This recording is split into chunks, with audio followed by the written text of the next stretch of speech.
Okay, so we have the start with halacha, then we move on to a new topic of Chassidus. So the topic for halacha, someone asked me Friday night, this past Shabbos after davening, he wanted to know, could his daughter study for a math exam on Shabbos? That was the question. So I thought we would address, so I discussed it with him briefly then, and I thought tonight the topic to talk about, so we'll go into some of the ideas. So I separated here into three issues. Maybe there's some more issues, some other potential issues, but this is how I separated it into three issues. Number one, preparing from Shabbos to a weekday. General principle, not allowed. Same thing with Shabbos to Yontiv, same thing with Yontiv to Yontiv, Yontiv to a weekday, etc. You can't prepare from a Shabbos or a Yontiv to any other day. Issue number two is learning secular subjects on Shabbos. Regardless of even if you're not preparing, even if it's not an issue of preparing for Shabbos for after Shabbos, are you even allowed to study secular subjects? Doesn't matter what kind of secular subjects. And number three is what about the issue of perhaps doing something that often or typically requires writing utensils? And therefore, if you do it, it might be a quick avenue, God forbid, into using a writing utensil on Shabbos, which is for sure forbidden. Okay, those are the three issues that I delineated over here. So we'll start with Shulchan Aruch HaRav, Siman Reish Tzadik, Sif Vav, that's 290, section halacha 6, and we have it on the sheet here. Lo yoymar b'Shabbos livnei veisoy, a person should not make the following verbal declaration to other people. Nishon hayoyim k'dei lasis malachteinu ba'erev. Let's take a shluf, let's take a Shabbos nap today on Shabbos. Why? In order we could work on Motzei Shabbos to do whatever we need to do on Motzei Shabbos. We're not allowed to say that. It's important to note, it's lo yoymar b'Shabbos. Not allowed to say it. Doesn't mean you can't do it, but you can't actually explicitly say it. And this is going to come up, I think, this year in particular on Pesach. It comes up every time like this, every time that Erev Pesach is on Shabbos. So normally Erev Pesach is a very hectic day. But when Erev Pesach is Shabbos, you can't really do much. You have to get up early, daven early. We'll talk about this as we get closer to Pesach. Daven very early in order to eat your last Shabbos meal, meaning with chametz, before the Zman on Erev Pesach, but it's Shabbos. You get up very early, you eat, then you have the entire afternoon. What are you going to do all day long? So people want to take a nap in general, and especially Erev Pesach. Who has the opportunity to take a nap on Erev Pesach? Usually we don't. Such a busy day, we're burning the chametz, we're so busy, we don't have time for a nap. But on Shabbos, we're not burning the chametz, we're not doing anything else for nothing, and you can't prepare, you can't set the table even for the Seder. Whatever you did is what you did. So if you want to take a nap in order that you'll have extra energy for the Seder, you're allowed to do that. But halacha vav, you're not allowed to say, I'm going to now lie down and take a nap in order that I will be awake for the Seder. Not allowed to say it. You can do it, you just can't say it.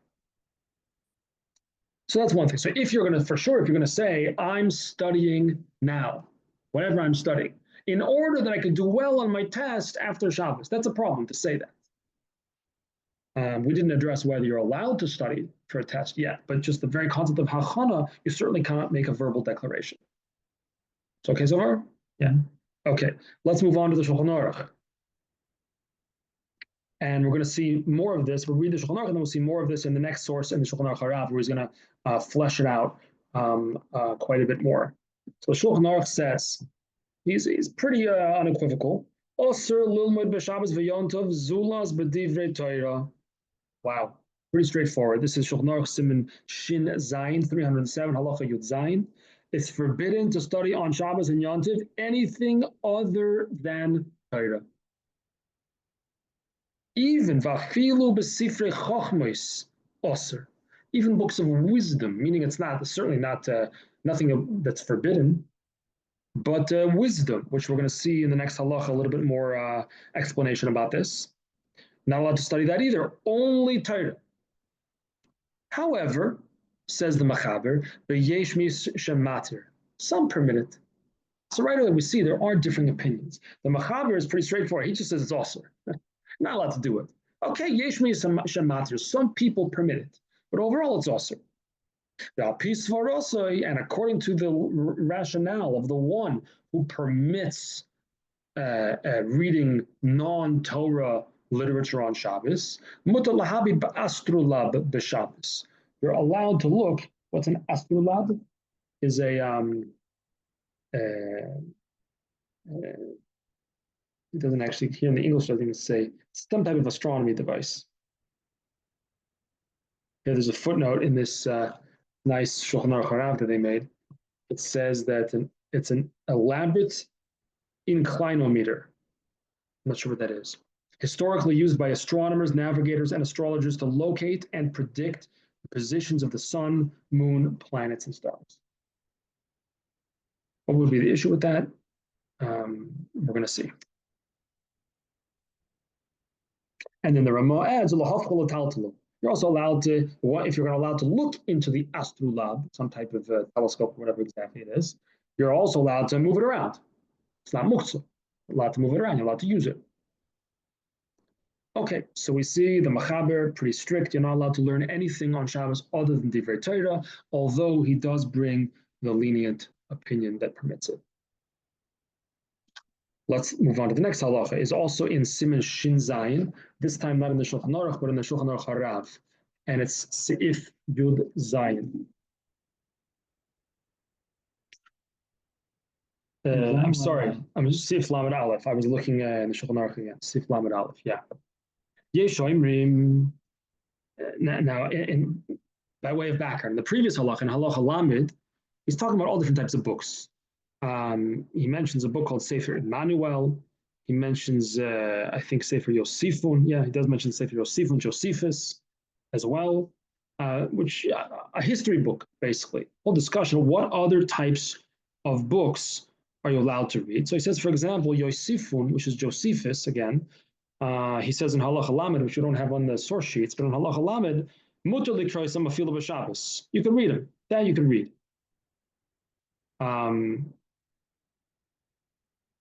But the Alter then writes, but not too much. I guess don't spend your whole day reading. You want to read Josephus to read about Jewish history, okay, fine, but you don't need to spend a whole day doing it. Okay, so that brings us, so once we're on the topic of what are you allowed to read on Shabbos, we get to Halacha Lamed Aleph. Yesh Oimrim. There are those who say, who is that? That's the Maamer, that's the Shulchan Aruch that we just saw a minute ago, which is from the Rambam. Yeshoimim she'oser lilmoid b'Shabbos of Yom Tov rak b'divrei Torah v'yiras shamayim. Fleshes it out a little bit more. Whereas the Maamer just said divrei Torah, the Alter brings it up v'yiras shamayim, something that's going to enhance. Meaning, what is the idea? Why only Torah? Shabbos. We're looking for something that's going to enhance our yiras shamayim. So that's allowed. V'afilu b'sifrei chochma is oser.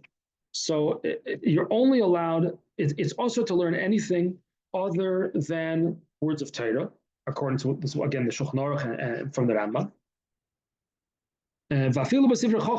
Even books of secular wisdom is also forbidden. Why? Any book that does not have any type of srach, I mean, it's not attached, it's not connected. It's not attached to Kedusha, to holiness in any way. So such a book, it's not just that, oh, we're so holy, we only read holy books. That would be good. It's not just that, it's more than that, explains the Alter Rebbe. If it's not connected to Kedusha, then yesh ligzor mishum shitrei hadyotos. So we have a separate issue, an issue called shitrei hadyotos. There's a decree against reading non-holy documents, irregular documents. So according to that, you're not allowed to move around such books. Those books are muktzah on Shabbos. If you're not allowed to read them, that means they're off limits, they're also they become muktzah as well. You're not allowed to move it around. Because of, again, there's a gezerah of shitrei hadyotes. It would be an issue, for example, reading a list. The whole issue in halacha, are you allowed to read a list on Shabbos? A list of, let's say, you put what food you're going to serve at the different meals or something like that. It's not so simple. It's not so simple to make such a list. Or I should say, it makes a list. It's not so simple to read the list on Shabbos. Why? It might fall under the category of shitrei hadyotes, ordinary documents. So that's the Maamer opinion that we saw in the Shulchan Aruch before. You're only allowed to read Torah texts. But there are those who permit, as we saw also the Shulchan Aruch brings the same opinion. There are those who permit all of a sudden we open it up a little bit. Any type of wisdom, means it doesn't have to be Jewish, any type of wisdom and any type of book of refuah, a medical textbook, medical knowledge and so forth, that's permitted according to this opinion. Why? Because everybody knows that you cannot compare chokhmah, wisdom, academic wisdom, to a document. It's not the same as a document. It's you're learning wisdom. Wisdom is not a document. A document is like a list or a real estate purchase or something. That's not chokhmah. That's just a technical document. Nobody mixes those up, and therefore we don't have to extend the decree of not reading documents to also include secular wisdom or medical textbook exam. We don't have to extend it. And the custom is you could be lenient. You could follow this leniency to read works of wisdom and works of medicine. And based on, according to this reasoning, that you're allowed to do it because you don't mix up this reading documents with reading wisdom. You're allowed to look into, on Shabbos, into the device used by those who look at the stars. I think it says just a telescope, but it says Shekairin Astrolog, which we mentioned before from the Shulchan Aruch. And you're also therefore allowed you're allowed to turn it over, move it around, etc. It's not muktzah, it's not a problem. Same thing that you would be allowed to move books of medical textbooks and other books of wisdom according to this reasoning, that it's permitted. The Maamer is being called to sefer. What difference does it make if there's an imprint made by says pt.1, I guess some type of iron on some type of copper disc or something, because of a sefer as opposed to what's written in the book. So either way, we're not worried that you're going to come to write something. We're not worried. That's part of the issue of a document. You're going to read a document on Shabbos. What do you do with documents? You write them, you edit them, you change them, you sign. Someone signs the document. You don't sign your medical textbook. You just read it, and you gain wisdom from that. So that's permitted. Okay. It's a little bit of a separate issue that we're going to leave that aside for now. Okay, so what do we see from the Shulchan Aruch HaRav? Well, we fleshed out the Shulchan Aruch a little bit, and he brings the chen noyagin lahakel. We are accustomed to follow the leniency that we could read books of wisdom and medical knowledge on Shabbos.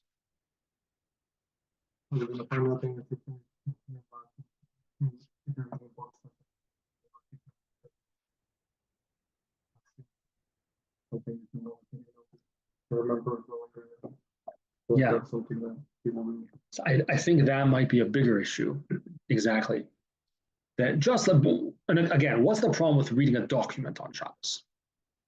Problem is that documents are typically transactional, and the very definition of a transaction is you're gonna negotiate, you're gonna go back and forth a little bit. What about this? What about this? And you're gonna have to then make corrections on the document, and then someone's gonna have to sign the document, and you're gonna have to get it notarized, and etc. That's the nature of documents. So perhaps I don't know. I didn't see it mentioned specifically, but like geometry, for example, you're always using a compass and various other measuring instruments and a ruler. That might be maybe totally usher, according to all opinions.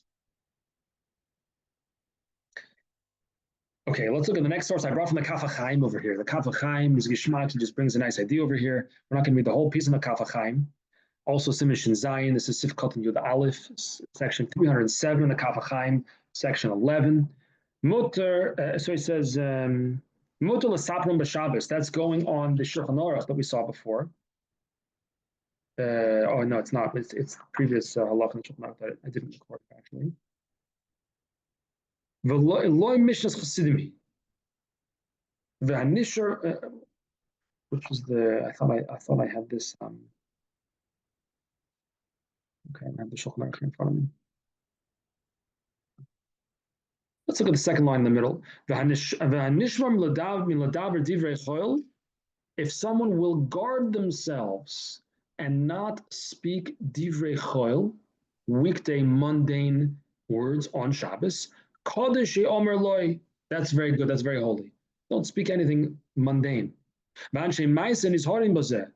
that are anshe maisa, men of deeds, men of actions, means serious people, I guess, people that take their Yiddishkeit seriously. They don't speak anything, even the most necessary statements, unless it's in Hebrew, Lashon HaKodesh. So not too many people like that, I don't think, around anymore, but Yerushalayim and some in Eretz Yisrael, you find some people like that. They only speak Lashon HaKodesh on Shabbos. The Kibalti, and I received the following instruction, that is, if you go visit your friend on Shabbos in the morning, this means if you see someone in the morning on Shabbos, don't greet him the same way you greet him in the morning and say good morning. No. Say good Shabbos. So I've seen there's a lot of, in fact, I heard a story once. A student, many, many years ago, went to a certain other city. I'm not going to mention who it was because I don't want it to get out. And he went to the Chabad over there. And he told me that Shabbos morning, I went into the Chabad house and I said, hello, good morning to the rabbi. And he ignored me. So I'm not going to say who it was. And the student told him, he's like, why did you ignore me for? So he said to him again, good morning. And the rabbi ignored him. And the student, what is going on over here? Is he deaf? What did I do? Why is he so rude to me? Eventually, he said to him, good Shabbos. And the rabbi looked at him, good Shabbos. And then he understood. He was ignoring me because I said good morning. Okay, maybe it's a little bit extreme. But here we see from the Kaf HaChaim, don't say good morning to someone on Shabbos. Say same thing, say good Shabbos. I heard similarly, by the way, at night on Shabbos. Don't say good night. Night is darkness. Say good Shabbos before your kids go to sleep or whatever, to whoever it is.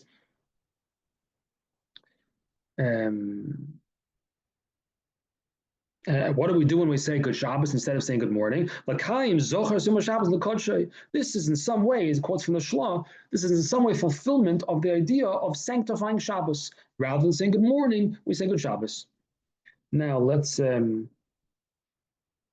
he says also, if we go down a little bit, the line begins Hey Nun Zayin, and then it says Paska Shulchan Aruch in the middle of the line.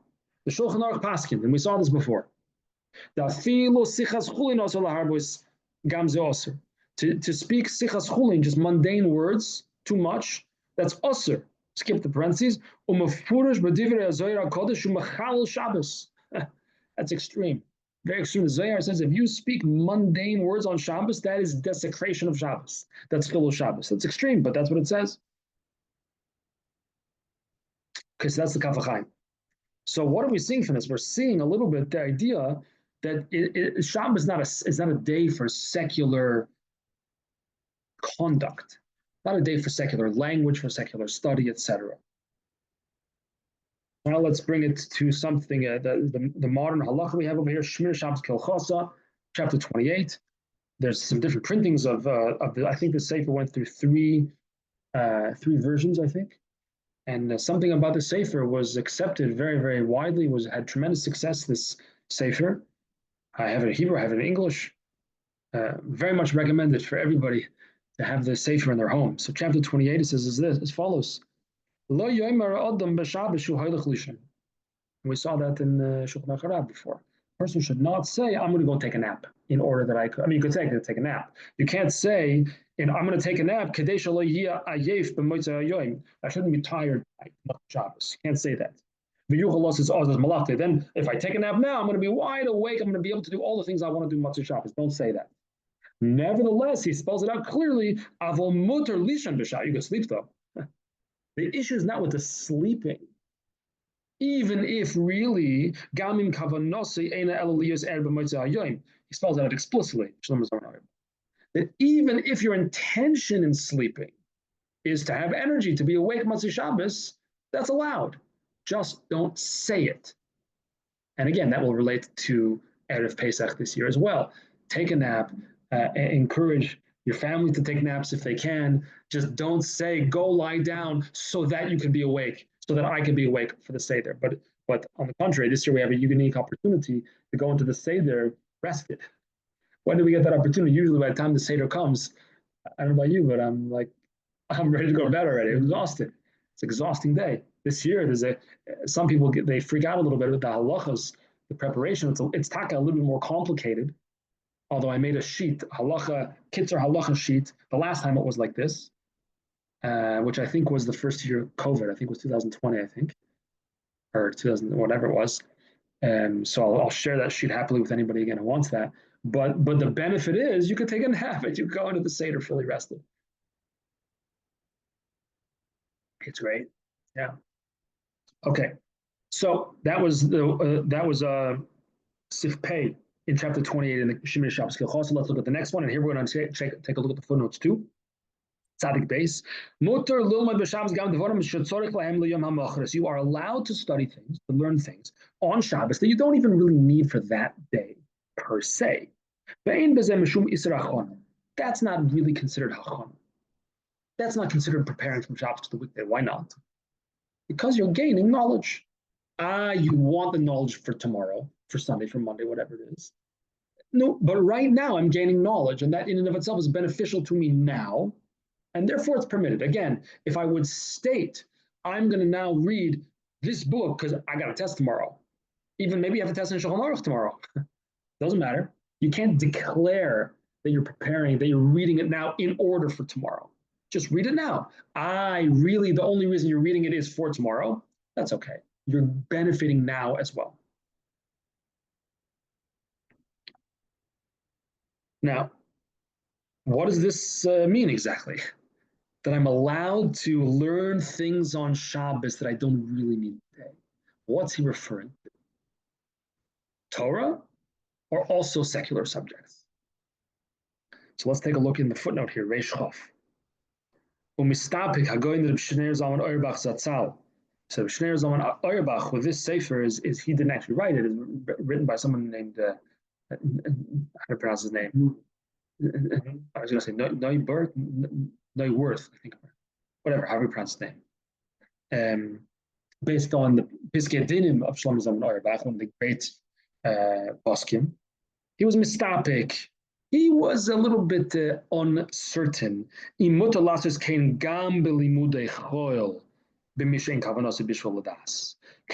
this also apply to secular subjects? Does this apply to secular subjects if the only reason I'm doing it is because I have a test on Monday morning?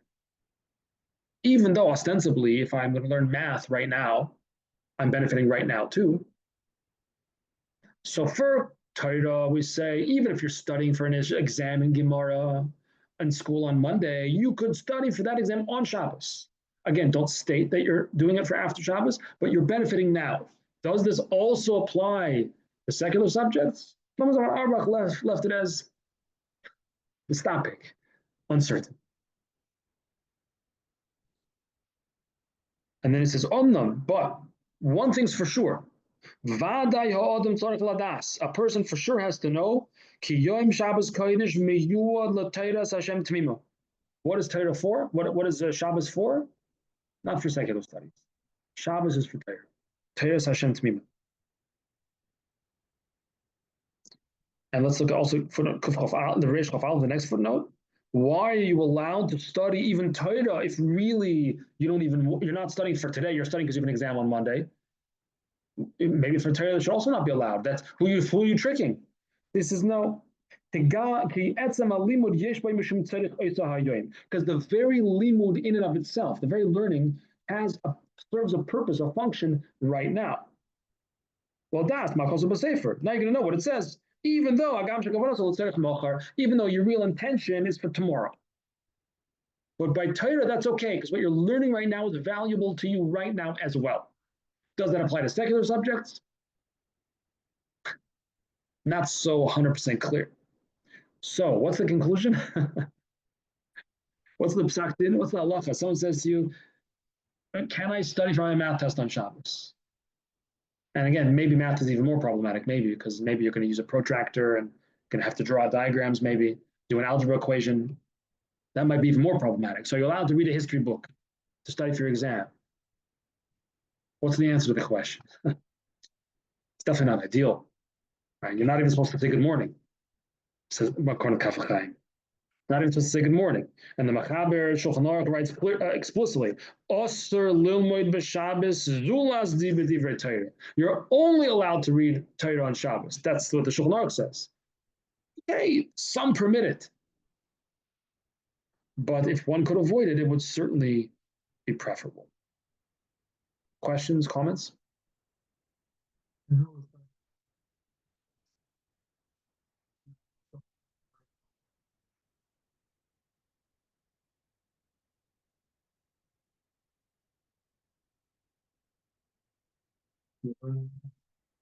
You mean that's not a problem of what? Well, maybe that's not a problem of preparing, of hachana, of preparing if I already know it. Maybe. But what about the idea of not reading secular subjects on Shabbos?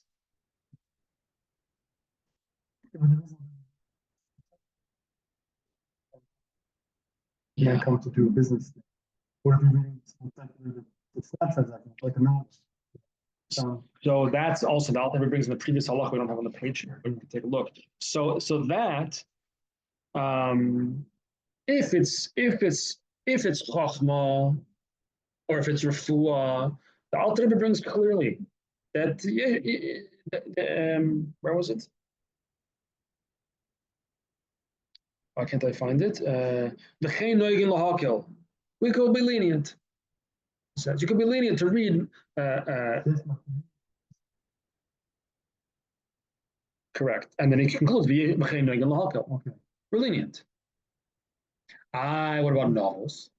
So if you look in the previous halacha in the same siman, he talks about b'chein sefer milchomos, books describing battles, war history, and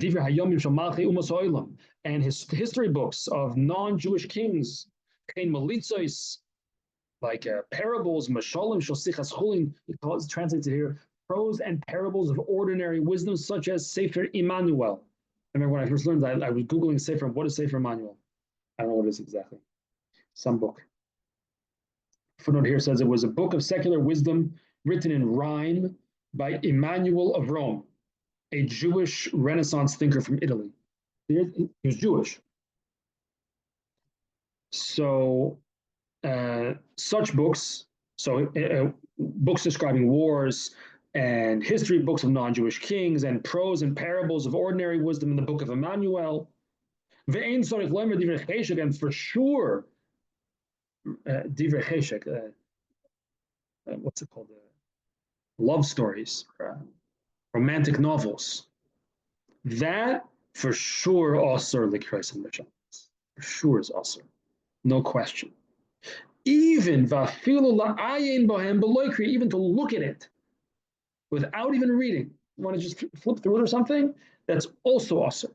That falls under the decree of ordinary documents. Why you're not going to write with it? I'm not exactly sure why it falls under the category of ordinary documents. You're not going to write, but and not only that, he's very strict here, very strict about this. So close your ears if you don't want to hear. Even during the week. Forget about reading on Shabbos. Even during the week, osir. You're not allowed to read these books even during the week. Why? Because it's you want to avoid being in the company of jesters. Stop playing games. What are you playing games for? Don't read that stuff. Even if they're in Hebrew, don't trick yourself they're in Hebrew. It doesn't matter if they're in Hebrew. It makes no difference. Like we learned in the Maamer Shabbos a couple of weeks ago about the letters of the Hebrew language that doesn't by definition make something holy just because it's in Hebrew. And he says, by the way, romantic novels is a separate issue, is even worse. But there's another isser, another prohibition, another problem of romantic novels, even if they're in Hebrew, What? Shemegori Yitzhahara ba'atzmoi. Because it arouses the person's evil inclination, arouses their Yitzhahara, gets them thinking about things that are not so, maybe not so kosher. Skip a little bit, but here's the but. And maybe this will apply to what you were saying. But if you're going to read some type of history book that you can derive ethical teachings from those books, such as Sefer Yosef from the book of Josephus, and so forth. That is mutar likroisam afilu b'Shabbos, afilu ksuvim balaz. That's the opposite. Not only allowed to read it during the week, you're even allowed to read it on Shabbos, and you're even allowed to read it if it's in English. It doesn't have to be in Hebrew at all. So it's much more lenient if you could extract some type of ethical teaching. But mikol mokim ein ro'yu livnei ha'adam laharbo ispohem. But it's not a good idea to too much. So novels, I don't know. If it's a romance novel, for sure it's off limits even during the week, according to what he said here. If it's just a regular novel, maybe if you could extract ethical teachings from it, maybe it's okay. All right.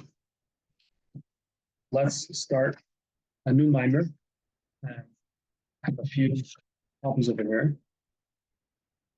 Yes. We are going to start a Maamer.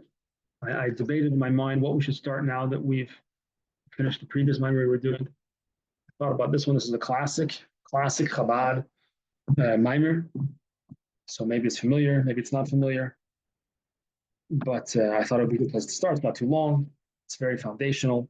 It is in the sefer of Derech Mitzvosecha, which is written by the Tzemach Tzedek, the third Rebbe, and it goes through various mitzvahs. I don't know how many mitzvahs, 25, 30 mitzvahs, something like that, maybe 30, 35, and explains the mitzvahs according to Chassidus. So we will do the mitzvah of Ahavat Yisrael, or specifically, as it's called, the Isser Sinas Yisrael, the prohibition of hating a Jew, or mitzvahs Avos Yisrael, and the mitzvah of loving a Jew. And it's always a relevant topic, so that's how I chose it. And if we like it, if it goes well, I'm sure we'll like it. I'm sure we'll go well. But if we like it, maybe we will follow it up with another Maamer from Derech Mitzvosecha as well. If the style works for us, if it flows, we'll see how it goes. And the structure of the Maamerim in the sefer typically is that we begin with a pasuk, where the pasuk is the source of the Maamer, is the source of the mitzvah. Then he often quotes from the sefer Achinuch, and then it goes into usually some Kabbalah, and then the Chassidus. So the Kabbalah part, we're probably going to go quickly and kind of just read through it, basically. Try to give a very, very basic explanation of it, but we're going to try to focus on the Chassidic explanation. So this is now a quote from Sefer HaChinuch. So Shaloi Lisnoi L'Chaveirei. Parshas Kedoshim. You're not supposed to hate your fellow man. Shenemar, how do I know? Shenemar lo sisna asachicha b'lvavecha. The pasuk says in Vayikra, do not hate your brother in your heart. That's the mitzvah. So the mitzvah then, that's the mitzvah not to hate another Jew in the Chinuch, Sefer Chinuch. What about the mitzvah to love a Jew? That is le'oiv kol adam Yisrael, to love every Jew. Shenemar, how do we know what's the source? Love your neighbor as yourself. Now, there's a famous Gemara in Masechta Shabbos that discusses this mitzvah. This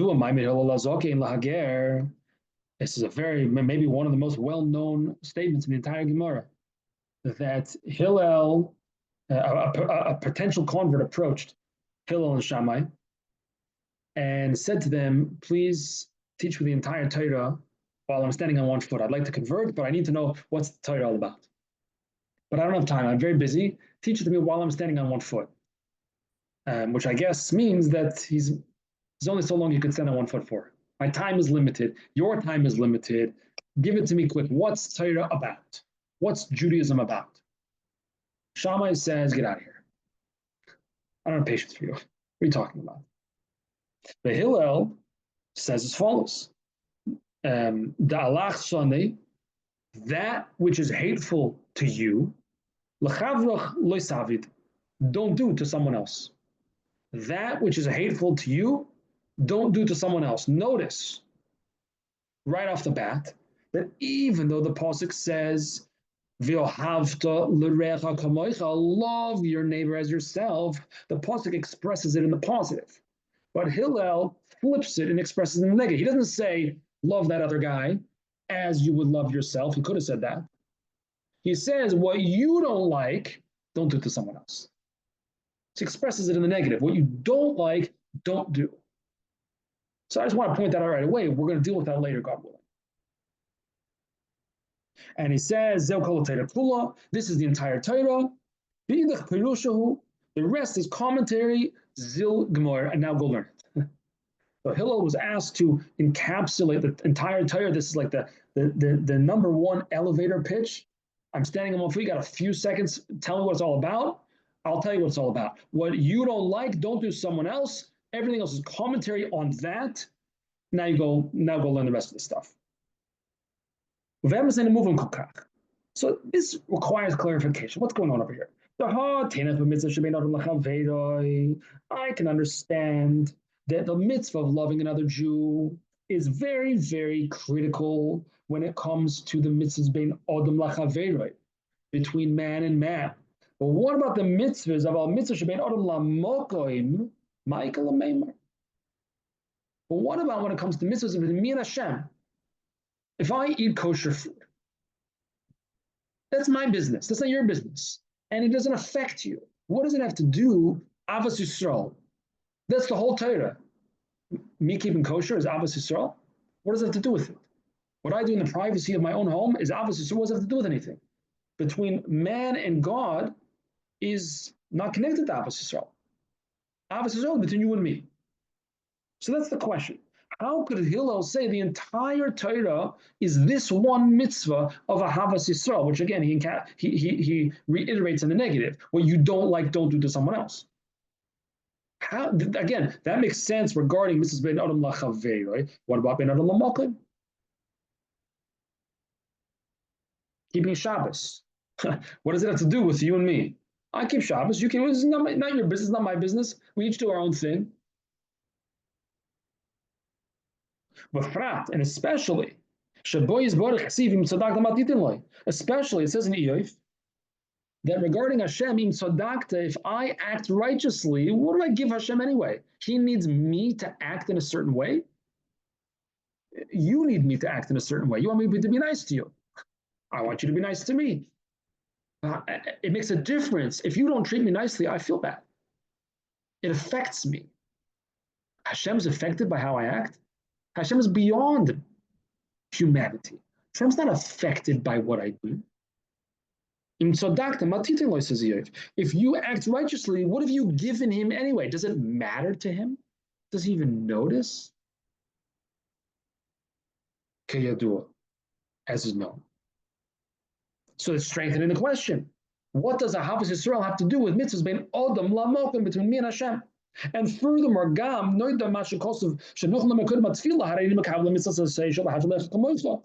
it says, it's brought down from the Arizal, and it's in the beginning of the Tilas Hashem Siddur Chabad, that right at the beginning of Shachris, before davening, it says, it's correct to say, it's proper to say before davening. What are you supposed to say? Hareini makabel olai, I hereby accept upon myself mitzvahs aseh, the positive mitzvah of to love my fellow as myself. Awesome, fantastic. Why am I saying that before davening? What does it have to do with tefillah? They say, by the way, there was a Yid who was, I don't know if he was a simple Jew or if he was a very elevated Jew. Maybe he was both. But he used to read not just the statement, Hareini makabel, I accept upon myself the mitzvah of Ahavat Yisrael. He used to read the instruction also. He used to read that, the instruction. It's proper to say before davening that I hereby accept upon myself the mitzvah of Ahavat Yisrael. So he used to read it. It's proper to say this before davening.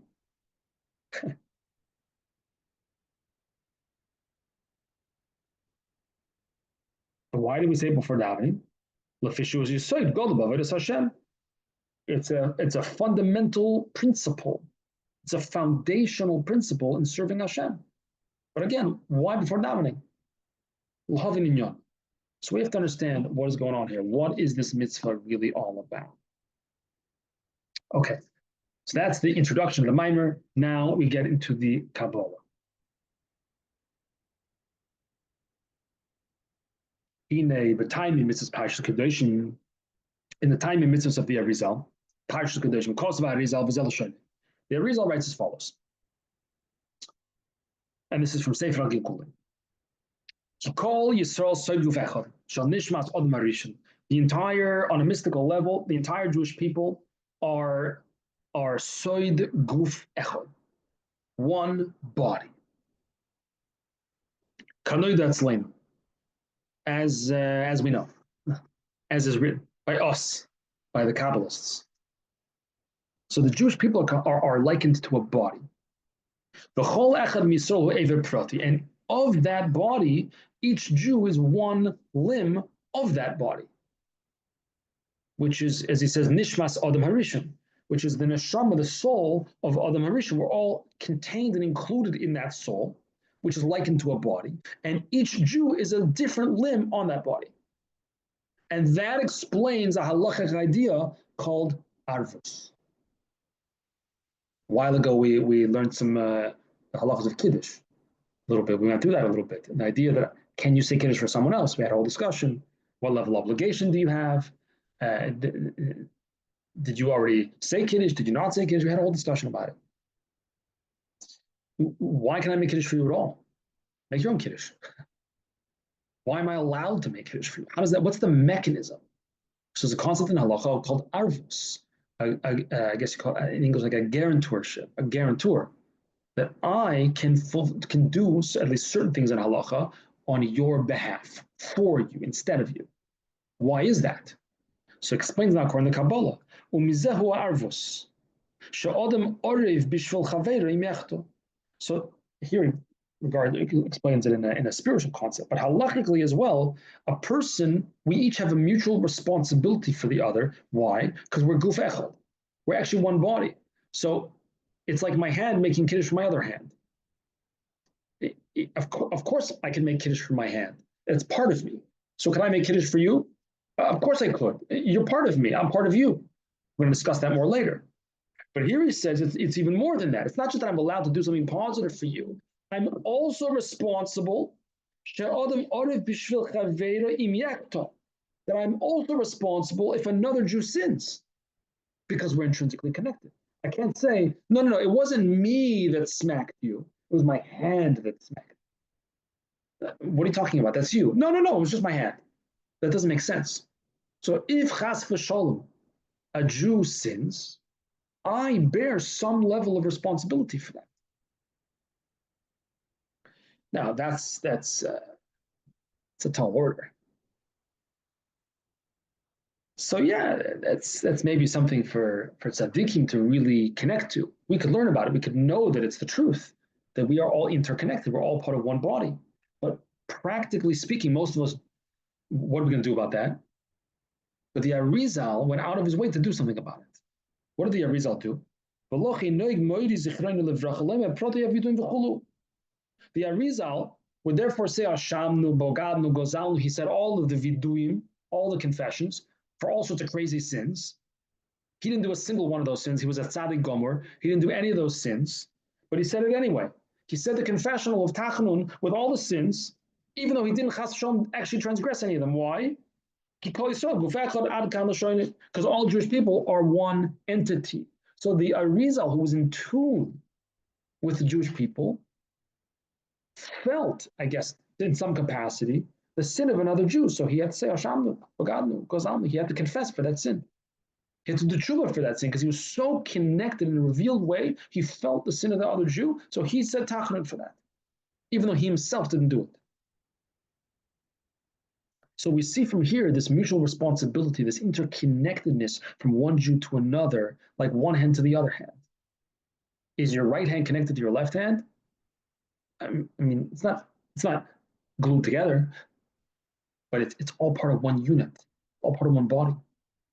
Nothing happens separately or distinctly. Questions, comments? Okay, to explain a little bit more. What's going on over here? Adam Harishon was an all-encompassing soul. Every Jewish neshama was included in some way in Adam Harishon's soul, with the exclusion of Levad, except for those. Apparently there's going to be some other neshamas are going to descend into this world after the time of Tchias HaMesim, the resurrection. Okay.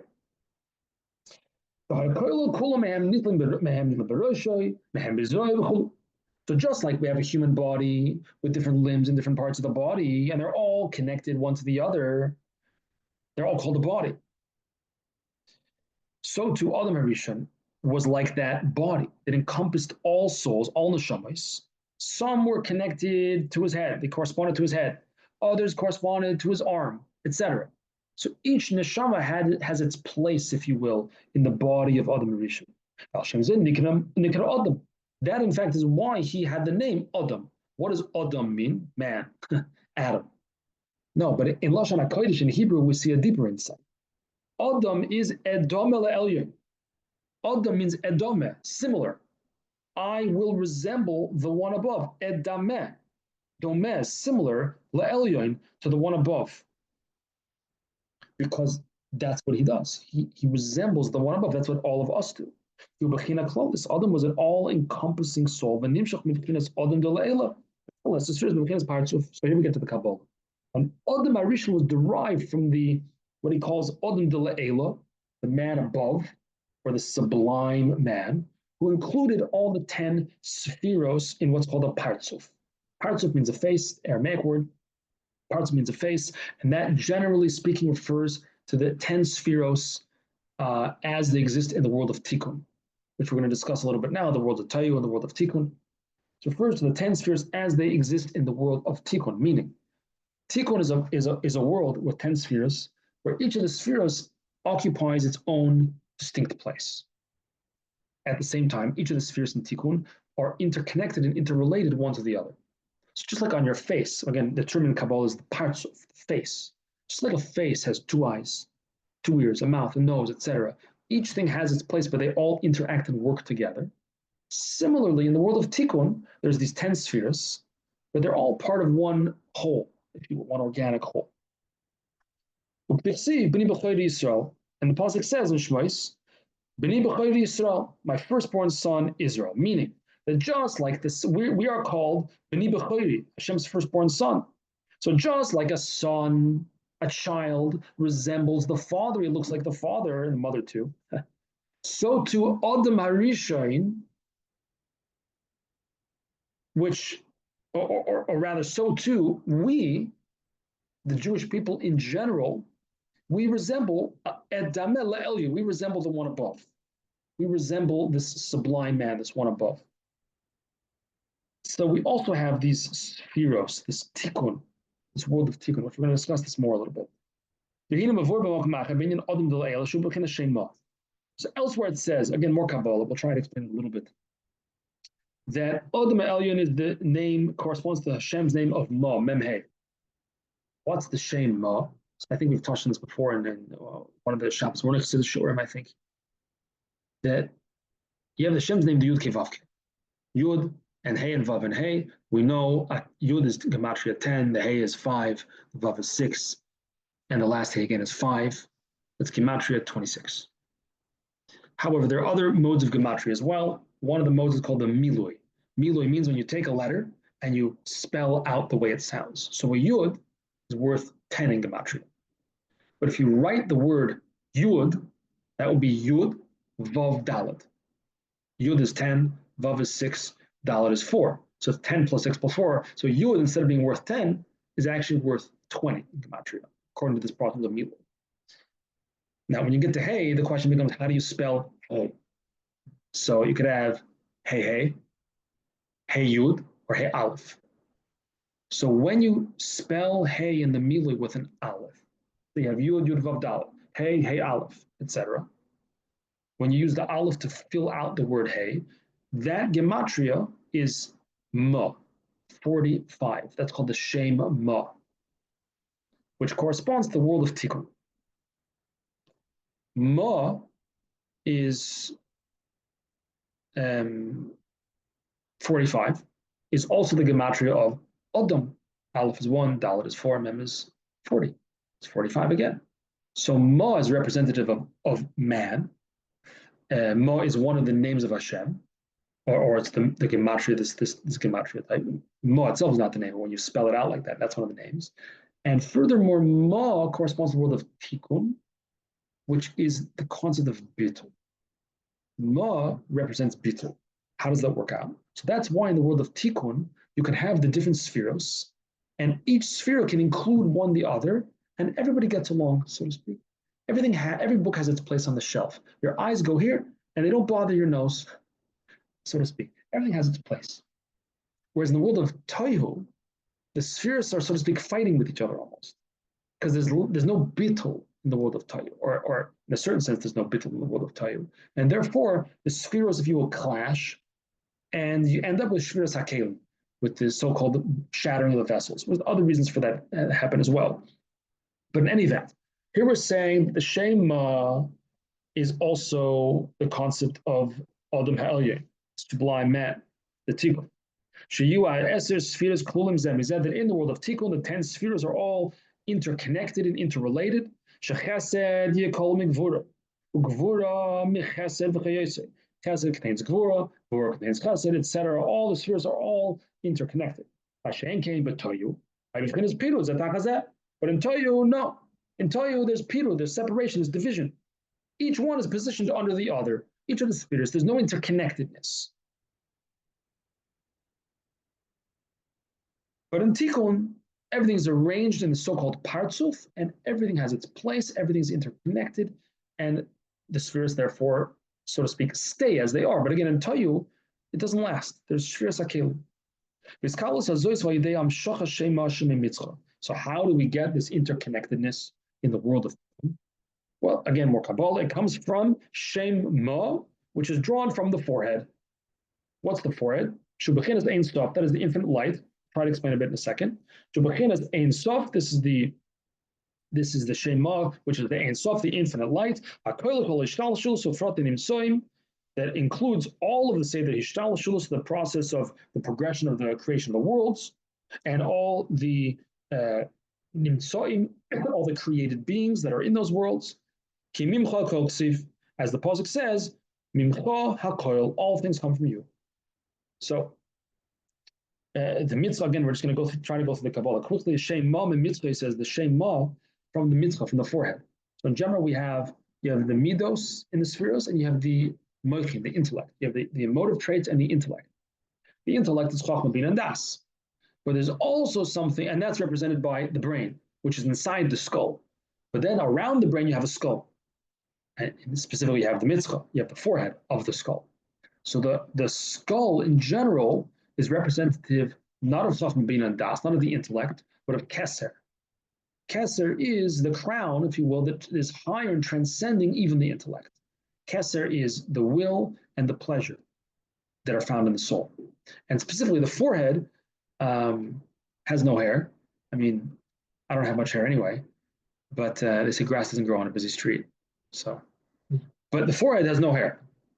So there's in a sense this direct flow. Okay, I don't know. I said we're not going to talk about the Kabbalah too much. So, therefore,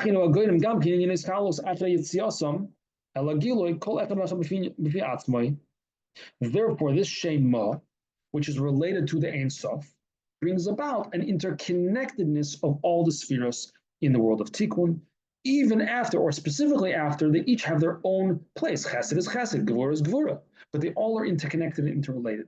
That's what it says in Zohar, in Tikkun Zohar. Read this on Erev Shabbos. That Shema is Ihu Oirech Atzilus. Shema is the path of Atzilus. What do you mean that? What's the path of Atzilus?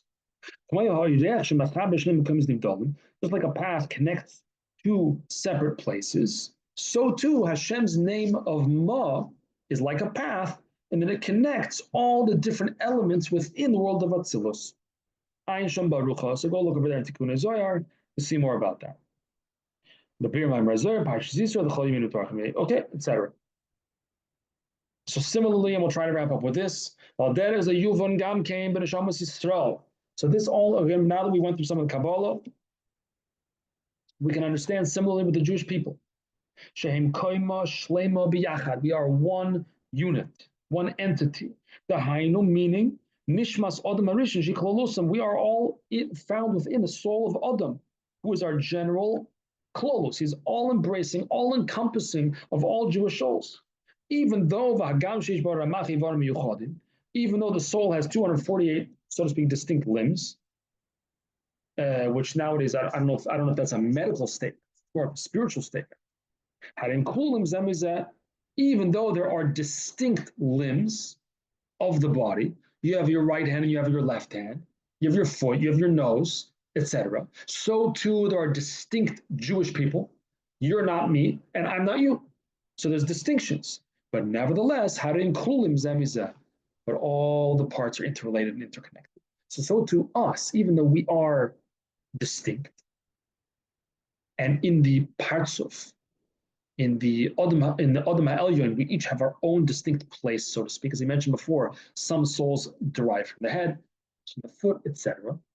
But we're all interconnected, all part of one body,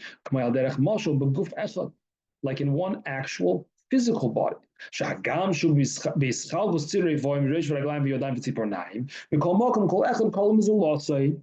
That even though the hands are the hands and the feet are the feet, but nevertheless it's all interconnected, not just because it's part of one body, but even on the inside of each separate limb.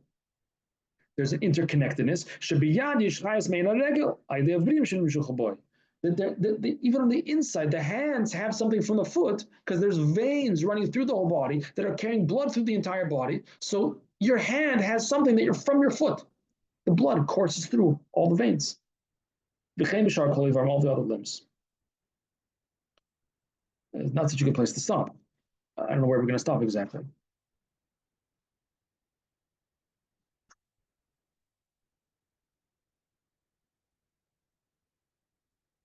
So since there's no good place to stop, we'll stop here. And we'll try to recap next week a little bit and continue. Questions, comments? Okay. See you next week.